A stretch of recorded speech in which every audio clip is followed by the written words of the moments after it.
Assalamualaikum Waalaikumsalam. Benarkah seorang perempuan yang dalam keadaan haid dia tidak dianjurkan untuk berwudu dengan alasan karena dia tidak dalam kondisi suci dan wudu itu untuk mensucikan? Mohon penjelasannya.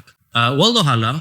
Seorang perempuan yang dalam keadaan haid, apakah boleh dia berwudu? Secara umum dia boleh untuk berwudu. Karena tidak ada halangan seorang perempuan yang haid untuk berwudu. Bukankah seorang perempuan haid itu hanya terlarang pada ibadah yang pertama dilarang untuk sholat?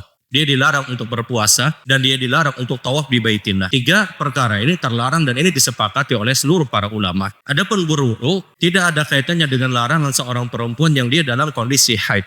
Seorang yang ingin beristirahat misalnya di waktu malam, kita tahu salah satu sunnah dari sunnah-sunnah Rasulullah adalah kita dianjurkan sekali untuk berwudu sebelum kita beristirahat, sebelum kita tidur. Karena dia mendatangkan fadilah dan keutamaan yang sangat besar, yang sampai Nabi SAW menyebutkan siapa yang bersuci berwudu sebelum tidurnya dia di waktu malam, maka sungguh sepanjang tidurnya dia terus mendapatkan doa-doa dari para malaikat.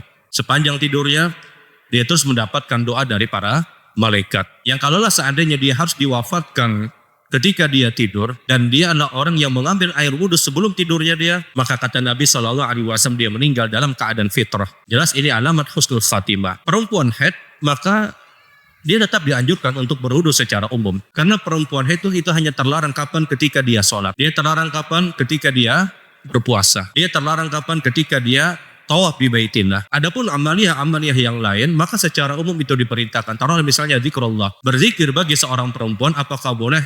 Ketika dia dalam kondisi haid, hukumnya boleh dan tidak ada larangan. Maka tidak ada larangan dalam hadis Rasulullah SAW. Dan sayang dia melepaskan sunnah ini. Ketika dia beristirahat, ya sudah dia ambil air wudu. Karena ketika dia berwudu, paling tidak kata Nabi SAW, innal abda iza tawaddu'a. Seorang hamba ketika dia berwudu, aghassala wajah, kemudian dia cuci wajahnya, maka bergugurlah dosa dan kesalahan dia dari wajahnya. Ketika dia ghassala yadayhi, ketika dia membasuh tangannya kata Rasulullah, maka bergugurlah dosa dan kesalahan dari tangannya. Terus seperti itu. Perempuan haid diambil air wudu. Apakah dia dapat keutamaan tadi? Dia dapat keutamaan tadi. Belum lagi ketika kita bicara keutamaan wudu sebagaimana secara umum yang disebutkan oleh Rasulullah SAW ketika menjelang tidur misalnya, maka dia terus mendapatkan aliran doa dari para malaikat. Sehingga salah satu keutamaan besar dari ibadah wudu itu adalah kita diperintahkan untuk berwudu sebelum kita tidur, dan ini hukumnya sangat dianjurkan. Kenapa? Karena ketika itu kita terus mendapatkan doa dari para malaikat. Sekali lagi yang paling berat adalah mengambil keutamaan tadi. Kita sudah berwudu, kemudian kita berbaring, tahu-tahu kita batal.